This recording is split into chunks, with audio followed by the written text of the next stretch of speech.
बिस्मिल्लाहिर्रहमानिर्रहीम। अस्सलाम वालेकुम। ये मैंने आपके साथ स्क्रीन शेयर की हुई है, होपफुली आपको नज़र आ रहा होगा। अगर कोई इशू हो तो आप मैसेज कर सकते हैं। तो आज का जो आपका टॉपिक है वो है ट्रांसलेशन ऑफ मैसेंजर आरएनए। तो दूसरे लफ्ज़ों में इसे हम कहते हैं प्रोटीन सिंथेसिस। ठीक है, protein synthesis in eukaryotic cell और प्रोकैरियोटिक सेल, ये हम डिस्कस करेंगे। इसके जो डिफरेंट कहने स्टेप्स हैं उनको हम ज़रा ब्रीफली कवर करेंगे। तो सबसे पहले जस्ट एक बैकग्राउंड कि हमने डीएनए की रेप्लिकेशन पढ़ी। डीएनए की बाद में फिर डीएनए से होती है ट्रांसक्रिप्शन, यानी डीएनए से आरएनए बनने के अमल को हम कहते हैं ट्रांसक्रिप्शन। फिर ट्रांसक्रिप्शन के बाद डिफरेंट टाइप के आरएनए बनते हैं, जिसमें एक होता है मैसेंजर आरएनए, फिर ट्रांसफर आरएनए, फिर राइबोसोमल आरएनए और फिर कुछ और स्मॉल आरएनएज होती हैं जिनको हम एसएन आरएनए या स्मॉल न्यूक्लियर आरएनए कहते हैं। तो इनकी ये जो टाइप्स ऑफ आरएनए हैं यूकैरियोट प्रोकैरियोट में डिफरेंट होती है। तो इन ये जो आरएनए बनते हैं, इनमें सिर्फ जो मैसेंजर आरएनए है ट्रांसलेशन उसकी होती है। तो इसकी रीज़न क्या है कि वो जीन जो कि जिनको हम कहते हैं कोडिंग सीक्वेंसेस, यानी जो किसी न किसी को कोड करते हैं या किसी न किसी का वो कह लें भी, या तो आरएनए को कोड करते हैं जो कि मैसेंजर आरएनए हो सकते हैं, या फिर वो ट्रांसफर आरएनए होते हैं, ठीक है, या राइबोसोमल आरएनए होते हैं। लेकिन ट्रांसलेशन उनमें सिर्फ और सिर्फ मैसेंजर आरएनए की होती है। तो ये ज़रा एक बेसिक चीज़ ध्यान में रखनी है। उसके बाद जो ट्रांसलेशन का अमल है काफ़ी कम्प्लेक्स प्रोसेस है ये, लेकिन हमने इसको जितना कह लें हम सिंपल कर सकते हैं वो हम इसके बेसिक कंपोनेंट्स हमने समझने की कोशिश करनी है। तो जो मेन प्लेयर्स हैं ट्रांसलेशन के वो ज़रा पहले देख लें, फिर हम इसके स्टेप्स को वन बाय वन पढ़ेंगे। तो सबसे पहले जैसे मैंने अभी कहा कि मैसेंजर आरएनए पहले बनेगा by the process of transcription DNA से, और डीएनए में के भी खास जीन जो कि किसी प्रोटीन को कोड करते हैं, ठीक है। तो मैसेंजर आरएनए उनसे बनेगा। ये 5 प्राइम टू 3 प्राइम डायरेक्शन में मैसेंजर आरएनए ड्रा किया हुआ है, ठीक है।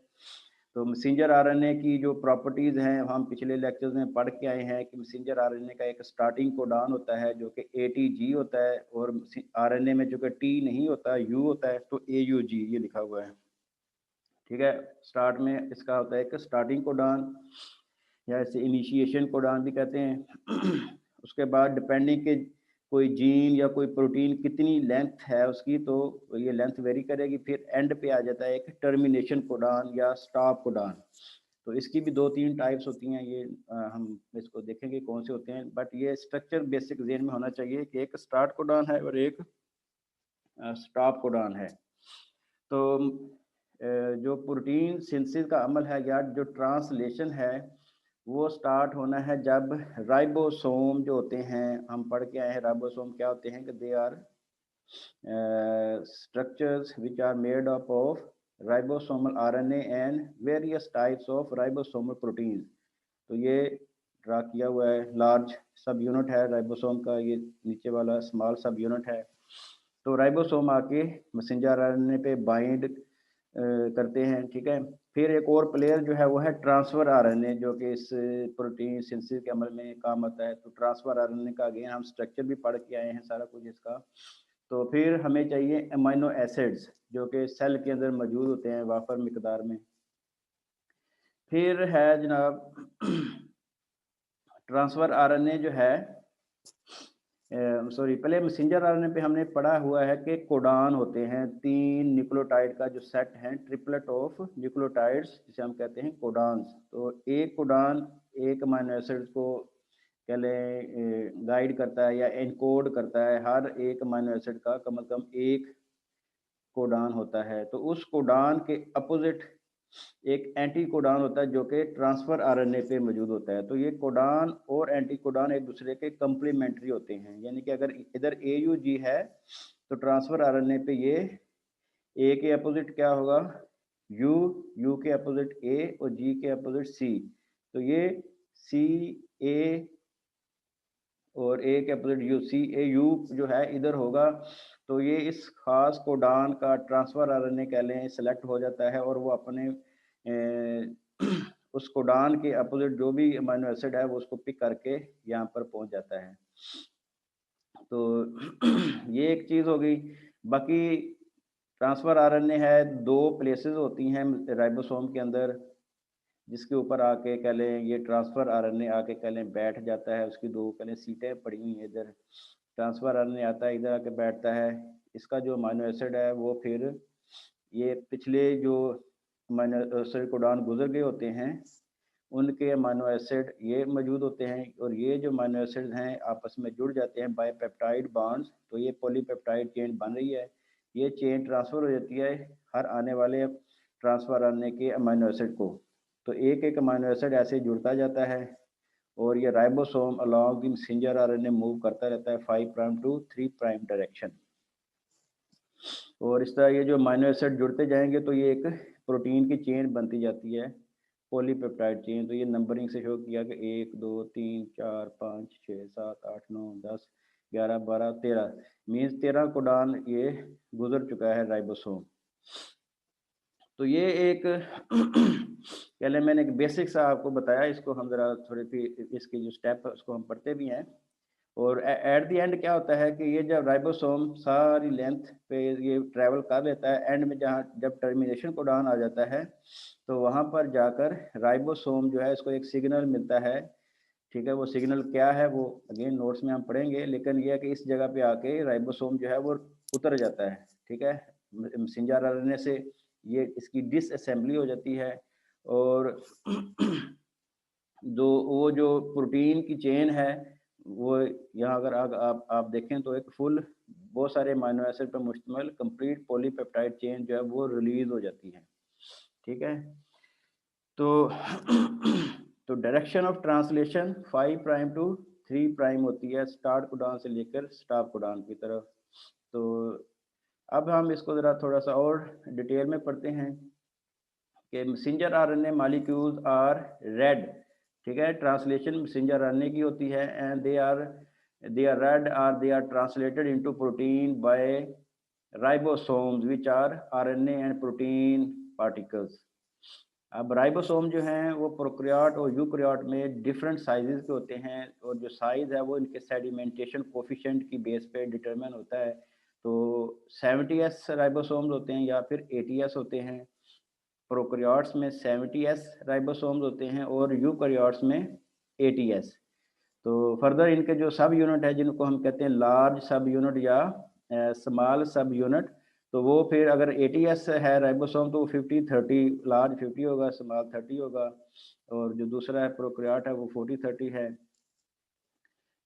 तो इस तरह ये राइबोसोमल जो कंपोनेंट्स हैं they are bound together, they are held together by ribosomal binding proteins. ठीक है, राइबोसोमल बाइंडिंग प्रोटीन्स होती हैं जो लार्ज और स्मॉल सब यूनिट हैं उनको आपस में जोड़ के रखती है। और जब जब तक के ट्रांसलेशन अभी मुकम्मल नहीं होती, जैसे ही ट्रांसलेशन मुकम्मल हो जाती है तो जैसे मैंने पहले बताया कि स्टाफ कोडान पे जाके ये सब यूनिट जो है वो डिसअसेंबल हो जाते हैं। ठीक है, उसके बाद है जी कि there are sites on the ribosome for binding of 1 messenger RNA and 2 transfer RNA molecules. तो जैसे कि मैंने डायग्राम में बताया था, ये इधर भी एक छोटी सी डायग्राम मैंने ऐड की हुई है, ये मैं नोट्स में आपके साथ शेयर कर दूंगा। फर्ज करें ये राइबोसोम है तो इसमें 2 साइट्स हैं, एक को कहते हैं ए साइट, दूसरे को कह देते हैं पी साइट। तो एक साइड दोनों साइड पे ट्रांसफर आरएनए मौजूद होते हैं। ठीक है, या आके बाइंड कर सकते, एक साइड एक टाइम पे 2 ही सीटें होती, 2 ही राइबोसोम आके सॉरी 2 ही ट्रांसफर आरएनए आके बाइंड कर सकते हैं। तो और एक साइट होती है इसमें मैसेंजर आरएनए के बाइंड करने के लिए, ये जैसे ऐसे समझने कि ये एक धागा है, धागे के ऊपर ऐसे आप ये मूव कर रहा है ये जो राइबोसोम है। ठीक है, तो 2 sites for transfer RNA and 1 site for ribosome sorry messenger RNA binding. तो ओवरऑल जो कह लें प्रोटीन सिंथेसिस का जो अमल है उसके 3 मेजर स्टेजेस हैं या स्टेप हैं। एक को हम कहते हैं इनिशिएशन, फिर इलोंगेशन एंड देन टर्मिनेशन। तो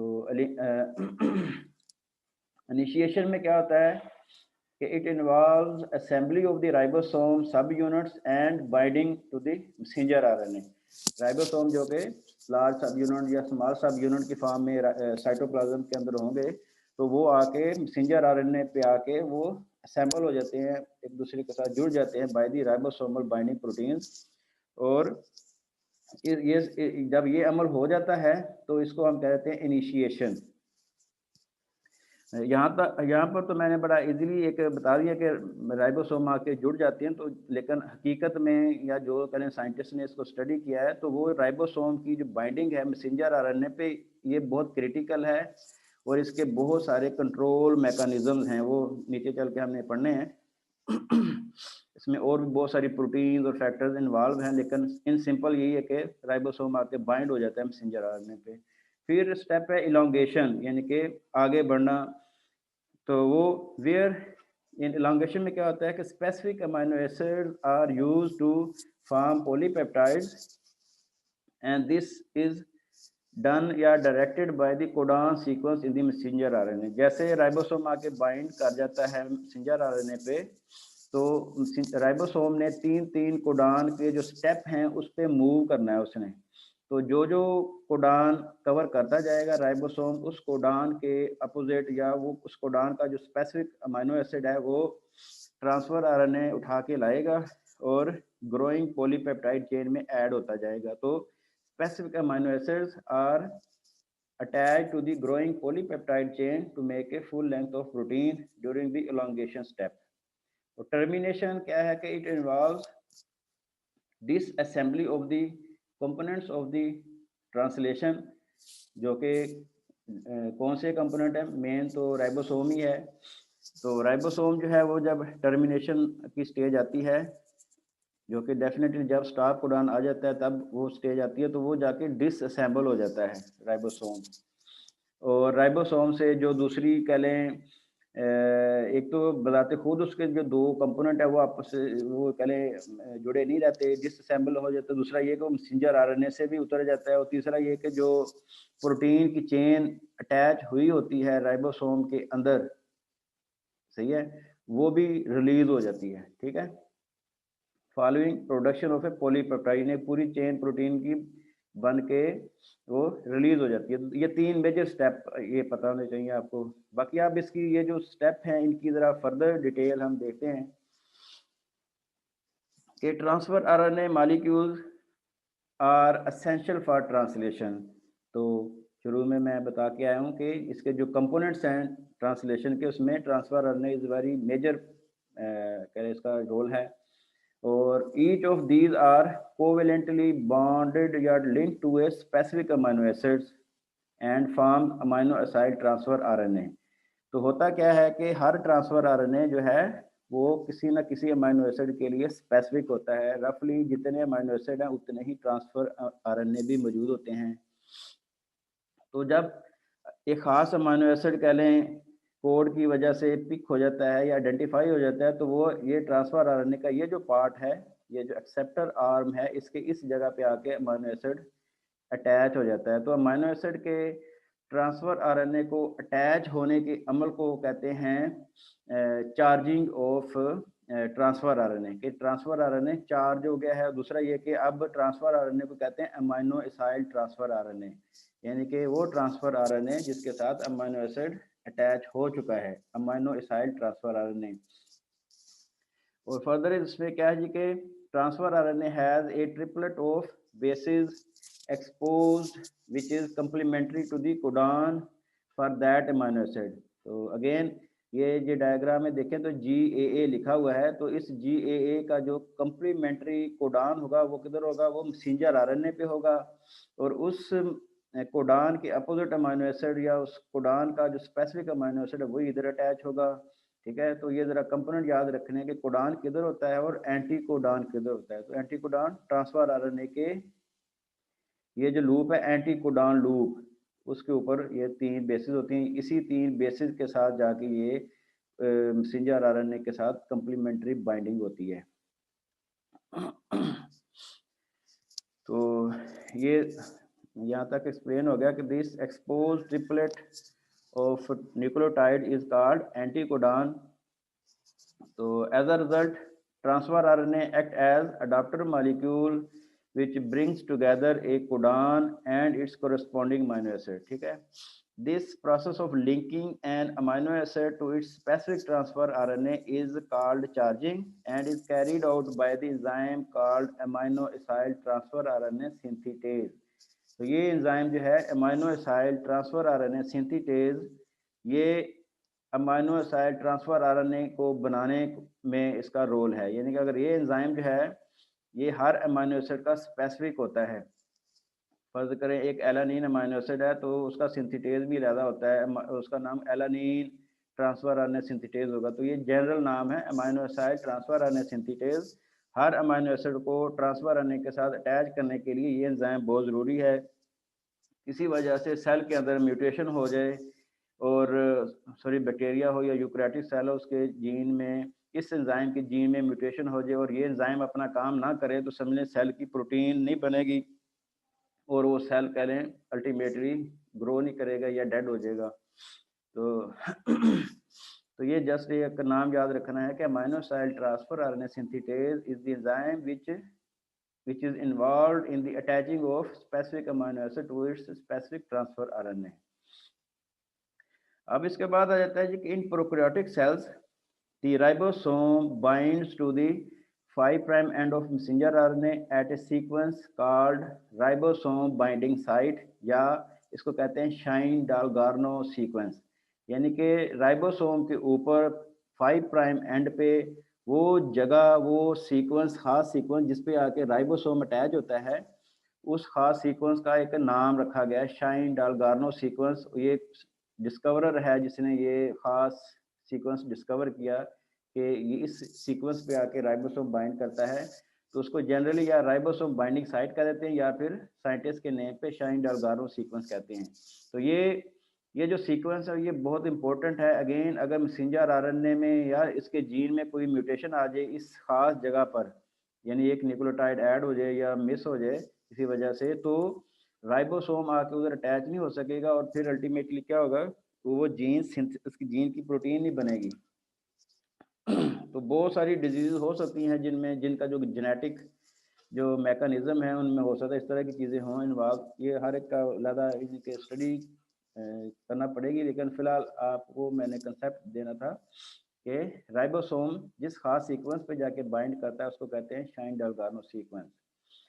प्रोकैरियोट के मुकाबले में जो यूकैरियोट्स हैं उसमें भी सिचुएशन सिमिलर ही है, लेकिन उसमें जो सीक्वेंस है वो थोड़ा सा डिफरेंट है। उसका नाम कोज़ैक सीक्वेंस कहते हैं। वो भी इनिशिएशन कोडॉन के करीब ही मौजूद होता है।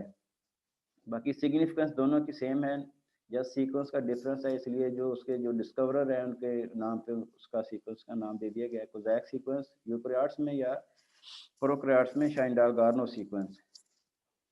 अच्छा, फिर है जी कि फॉलोइंग ट्रांसलेशन इनिशिएशन। तो जैसे कि पहले कहा कि इनिशिएशन क्या है कि राइबोसोम का अपनी खास जगह पे जाके बाइंड हो जाना इनिशिएशन होता है। तो following translation initiation ribosome moves towards the 3' end of the messenger RNA. ठीक है, वो 3' एंड की तरफ मूव करना शुरू कर देता है, allowing an aminoacyl transfer RNA molecule, यानी कि वो ट्रांसफर आरएनए जिसके साथ अमाइनो एसिड अटैच हो चुका है उसको अमाइनो एसाइल ट्रांसफर आरएनए कहते हैं। Allowing transfer RNA aminoacyl transfer RNA molecule to base pair with each successive codon. जो कोडॉन आता जाएगा उसका जो opposite anticodon bearing transfer RNA है along with its amino acid वो attach होता जाएगा। तो इसी तरह राइबोसोम मूव करता जाता है मैसेंजर आरएनए पे, thereby carrying in amino acids in the correct order of protein synthesis. जो मैसेंजर आरएनए के ट्रिपल कोडॉन का जो सीक्वेंस है उसकी के मुताबिक अमाइनो एसिड आते जाएंगे और जुड़ते जाएंगे, प्रोटीन बनती जाएगी। There are 2 sites for transfer RNA molecules there are 2 sites for transfer RNA molecules in the ribosome, A site and P site। ये अगेन पहले भी डिस्कस करके आया हूँ। and these sites are occupied directed by the sequence of codons in the messenger RNA. तो again ये इन जो sites पे जो कौन सा ट्रांसफर आरएनए आके अटैच करेगा वो डिपेंड करता है कोडान जो होता है मैसेंजर आरएनए पर, ठीक है।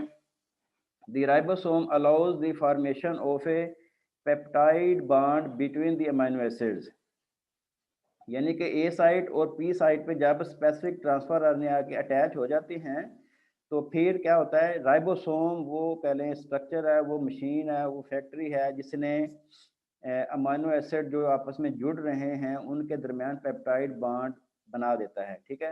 And this process is also under the control of an enzyme called peptidyl transferase, यानी कि ग्रोइंग अमाइनो एसिड चेन जो बन रही है तो हर नया जो अमाइनो एसिड आके अटैच हो रहा है ग्रोइंग चेन के साथ वो पेप्टिडाइल ट्रांसफेरेज एंजाइम की वजह से पेप्टाइड बॉन्ड बनने के बाद होता है, ठीक है। तो पेप्टिडाइल ट्रांसफेरेज का रोल क्या है कि it makes the peptide bond between amino acids.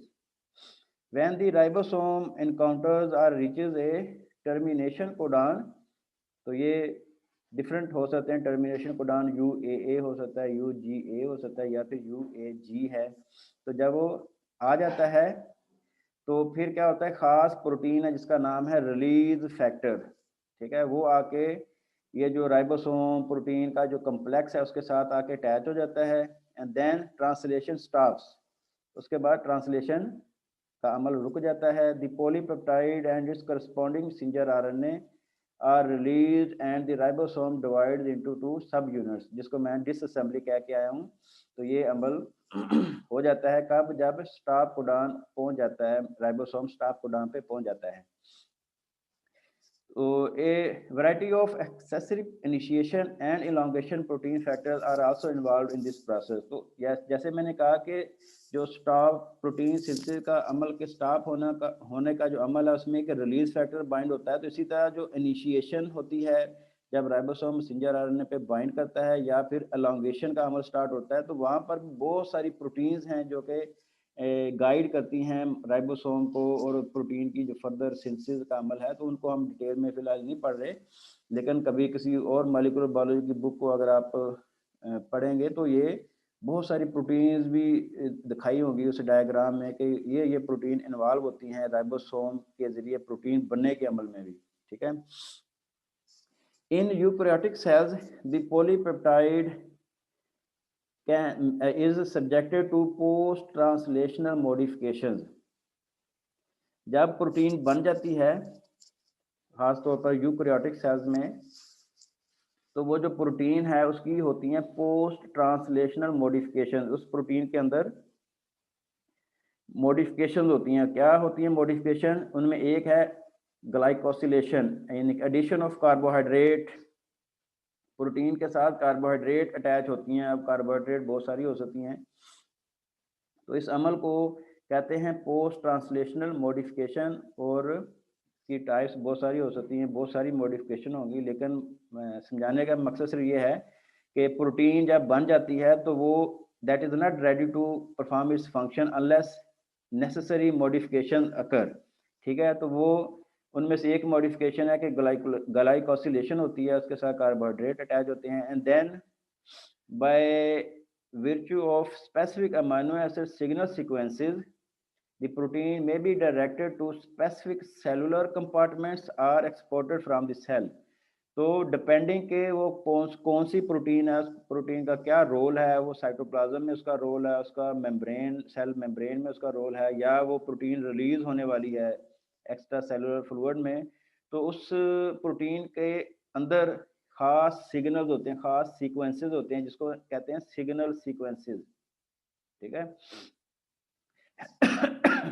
तो सिग्नल सीक्वेंसेस प्रोटीन को गाइड करते हैं कि उसने सेल मेम्ब्रेन पे जाना है या उसने जो सेल के कंपार्टमेंट्स हैं जैसे गोल्जी बॉडीज होती हैं, एंडोप्लाज्मिक रेटिकुलम है, वो ER सिग्नल होते हैं उसके अंदर या गोल्जी सिग्नल्स होंगे, वो उनके अंदर जाएगा, उसके अंदर जाके फिर उसके अंदर मॉडिफिकेशन होंगी, ठीक है। या जैसे मैंने कहा they are exported from cell, तो वो साइटोप्लाज्म से मूव होती होती सेल मेम्ब्रेन में अटैच हो जाएंगी या वो फिर सेल से भी बाहर चले जाएंगी। They are depend on the signal sequences which are present on the protein. तो ये सारे अमल को हम कहते हैं पोस्ट ट्रांसलेशनल मॉडिफिकेशंस। तो उसके बाद है कि since messenger RNA base sequence is red in triplets, an error of one or two nucleotides in the positioning of the ribosome will result in the synthesis of an incorrect polypeptide।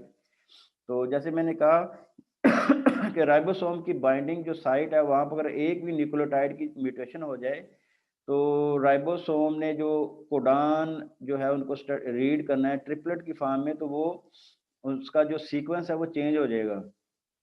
ठीक है, उसके नतीजे में protein जो है वो गलत भी बन सकती है, रॉन्ग प्रोटीन सीक्वेंस होगी जिसका वो फंक्शन नहीं होगा जो कि उससे एक्सपेक्टेड है, तो अल्टीमेटली वो सेल के लिए डेट्रीमेंटल भी हो सकता है। Thus, it is essential for the correct reading frame to be used during translation। ठीक है, तो यानी कि जो करेक्ट रीडिंग फ्रेम है 3-3 के सेट का वो वही ट्रांसलेट हो, इसको इंश्योर करने के लिए क्या होता है कि this is insured in prokaryotes by base pairing between Shine-Dalgarno sequence and a complementary sequence of one of the ribosomes RNA।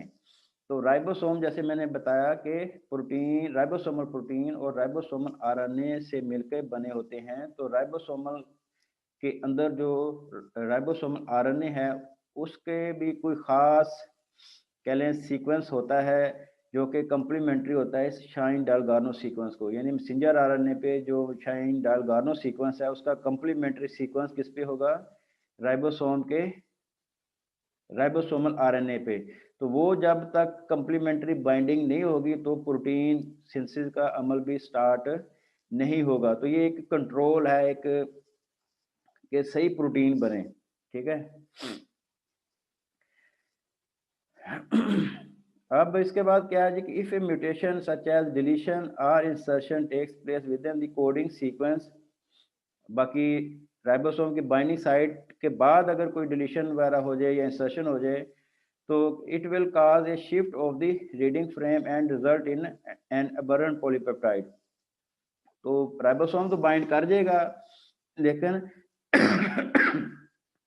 अगर बाद का जो मैसेंजर आरएनए का सीक्वेंस है उसमें कोई म्यूटेशन आ गई है तो प्रोटीन बन जाएगी लेकिन वो अबरेंट प्रोटीन होगी, यानी कि वो रॉन्ग प्रोटीन होगी, उसका वो बायोलॉजिकल रोल नहीं होगा जो कि उससे एक्सपेक्टेड है। तो ये एक कह लें मैंने आपको ट्रांसलेशन का जो प्रोसेस को एक्सप्लेन किया, इसको आप ये डायग्राम है इसकी मदद से देखें, ये कुछ मैं फिगर्स अटैच करूँगा साथ नोट्स के, तो उसमें आप देख सकते हैं ए साइट क्या है, पी साइट क्या है, ई साइट ये राइबोसोम के अंदर नहीं होती है, ऐसा ये है कि एग्जिट साइट यानी कि वो ट्रांसफर आ रहे हैं जिसलिए अपना अमीनो एसिड आगे ट्रांसफर कर दिया वो फिर इधर से एग्जिट कर जाता है, तो एग्जिट साइट। तो इसके बाद अब एक छोटा सा एक टॉपिक है इसी से रिलेटेड, उसको हम कहते हैं control of protein production and RNA interference. ठीक है, ये कॉम्प्लेक्स टॉपिक है लेकिन मैं इसकी ज़्यादा डिटेल में नहीं जा रहा, ठीक है ना ही मैं आपसे एक्सपेक्ट करता हूँ। तो ये जस्ट मैंने एक डायग्राम साथ अटैच किया है, इसको देख के तो इसको आप थोड़ा सा ज़रा समझ लेंगे। तो मेन जो चीज़ है वो है कि प्रोटीन प्रोडक्शन जो है इसका कंट्रोल क्यों ज़रूरी है और इस कंट्रोल को कैसे कैसे इस प्रोटीन प्रोडक्शन को कैसे कैसे कंट्रोल किया जा सकता है, और इसकी जो मेडिकल की फील्ड में एप्लीकेशन है वो ज़रा थोड़ी सी एक्सप्लेन की है इस शार्ट से जो ये है जो टॉपिक है।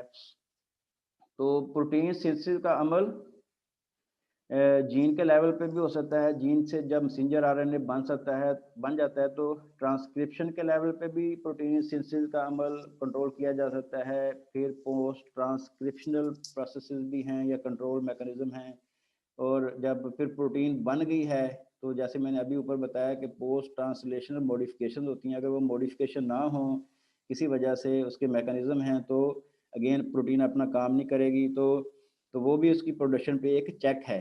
तो एक चेक या एक मैकेनिज्म जो कि यहाँ एक्सप्लेन किया उसे कहते हैं आरएनए इंटरफेरेंस या आरएनएआई। ये एक टेक्निक है, बहुत मशहूर टेक्निक है।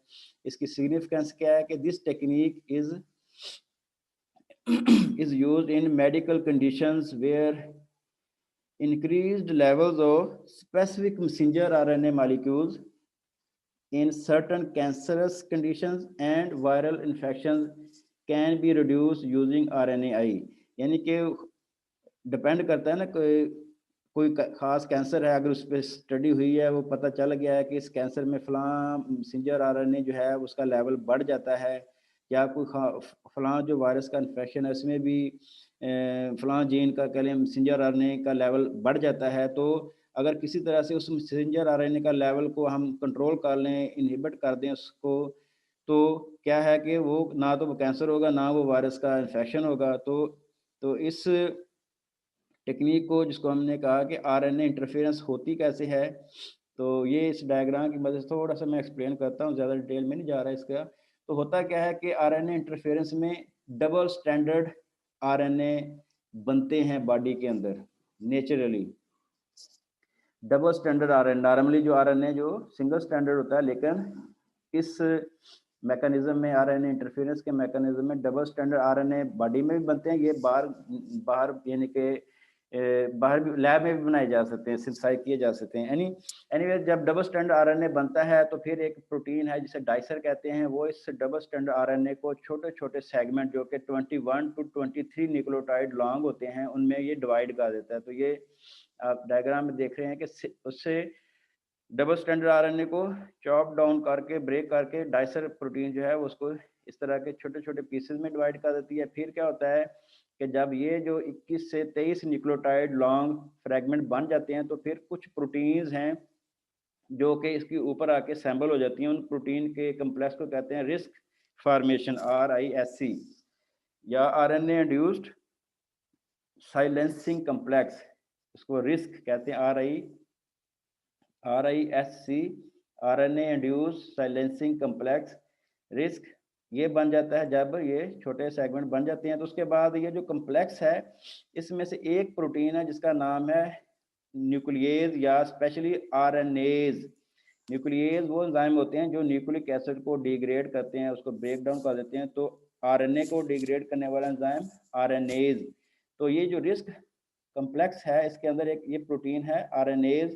वो क्या करती है, वो कब टारगेट मैसेंजर आरएनए को ब्रेक करती है या उसको डिग्रेड कर देती है, जब ये जो स्मॉल सेगमेंट बना था, ये अब कह लें सिंगल आरएनए में चेंज हो जाता है। पहले डबल था, अब ये सिंगल में हो जाएगा। और अब जब ये सीक्वेंस जो है अपने कंप्लीमेंट्री टारगेट मैसेंजर आरएनए के कंप्लीमेंट्री सीक्वेंस के साथ जब बाइंड कर जाएगा, ठीक है, तब जाके ये जो आरएनएज है वो टारगेट मैसेंजर आरएनए को उस खास जगह पे जाके उसको ब्रेक डाउन कर देता है, उसको काट देता है। तो अल्टीमेटली जब कोई भी मैसेंजर आरएनए ब्रेक हो गया, कट डाउन हो गया, तो डेफिनेटली अब उसकी ना आगे ट्रांसलेशन होगी, ना उससे वो प्रोटीन बनेगी जिसका कैंसर में रोल है, ना या जिसका वायरस की रेप्लिकेशन में रोल है। क्योंकि वायरस जो है वो बॉडी के अंदर काम तब करता है जब उसको होस्ट मशीनरी अपने सारे जो है कह लें प्रोटीन सिंथेसिस के जो कह लें प्रोसेस है उसको वो अलाउ करता है, यानी वो टेक कंट्रोल कर लेता है वायरस सेल के अंदर। तो जब सेल के अंदर भी एक कह लें नेचुरल मैकेनिज्म है आरएनए इंटरफेरेंस। तो आरएनए इंटरफेरेंस में क्या होगा कि उस खास मैसेंजर आरएनए जो कि वायरस की रेप्लिकेशन में जिसका रोल है, वो मैसेंजर आरएनए इंटरफेरेंस की मदद से वो डिग्रेड हो गया, तो वायरस अपना काम नहीं कर सकेगा। तो क्वेश्चन है कि वायरसेस पे कर कैसे जाते हैं इन्फेक्शन। तो वो वायरसेस भी with the passage of time evolve होते हैं। वो जो स्ट्रेटजी सेल बनाता है उसको ओवरकम करते हैं, यानी कि इम्यून सिस्टम जो है बॉडी का डिफेंस सिस्टम है उसको वो ओवरकम करते हैं। तो यही रिसर्च है कि जैसे जैसे आप लोग कह लें स्टडी करते जाएं मैकेनिज्म को, तो उसी के कह लें जो है आप जब मैकेनिज्म आइडेंटिफाई हो जाता है तो उसका फिर कंट्रोल मैकेनिज्म भी डिस्कवर करने की कोशिश की जाती है। तो एनीवेज आरएनए इंटरफेरेंस को मैंने ज़रा ब्रीफली आपको बताया ये डायग्राम की मदद से, इससे ज़्यादा डिटेल की फ़िलहाल हमें ज़रूरत भी नहीं है। तो ये मैं लेक्चर अपलोड कर दूंगा यूट्यूब पे, उधर जाके ज़रूर देखें ये आप लोग। मैं इतनी मेहनत से ये लेक्चर बनाता भी हूँ, आप लोग देखते कोई नहीं है। अगर नहीं देखेंगे तो मैं बाकी टीचर्स की तरह मैं भी ऐसे ही कह लें अपलोड कर दिया करूँगा मटेरियल ही, फिर आप खुद ही पढ़ते रहें।